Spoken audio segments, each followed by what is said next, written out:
A primeira estratexia galega de aeroespazo, seguridade e defensa mobilizará 900 millóns de euros. Rueda afirmou que con esta iniciativa impulsarase a creación de máis dun cento de novas empresas no sector. O Auditorio de Lugo acolleu esta mañá a sesión do Consello da Xunta no que o Goberno autonómico avanzou en diferentes cuestións. O titular do Executivo galego, Alfonso Rueda, anunciou tras a reunión que Galicia contará coa primeira estratexia no aeroespazo, a seguridade e a defensa.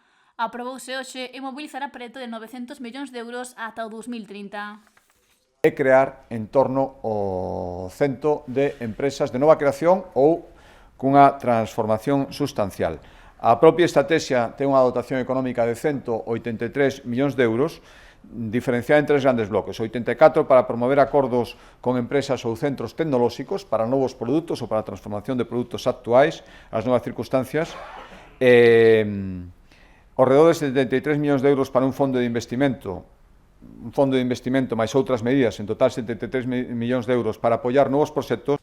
Rueda afondou noutra iniciativa aprobada no Consello. Neste caso, investiránse 6 millóns de euros en mellorar e ampliar os sistemas tecnolóxicos de xestión de centros dependentes da Consellería de Política Social. Residencias de maiores, centros de menores, centros de día, centros que asisten a persoas con discapacidade.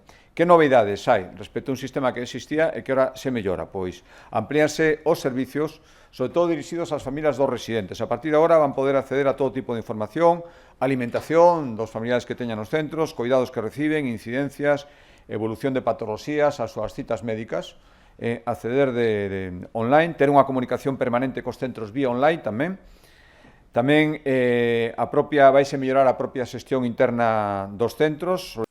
Outro investimento ao que se deu luz verde foi a reforzar o traballo de 3 investigadores galegos que lograron un contrato no Consello Europeo de Investigación. O Goberno galego os apoiará cun 1 millón de euros. Complementar as cantidades que estas becas lles destiñan. Son 2 investigadores da Universidade de Santiago, Beatriz Orosa e Ignacio Insua, e outro da Universidade de Vigo, Luis Martínez Liz.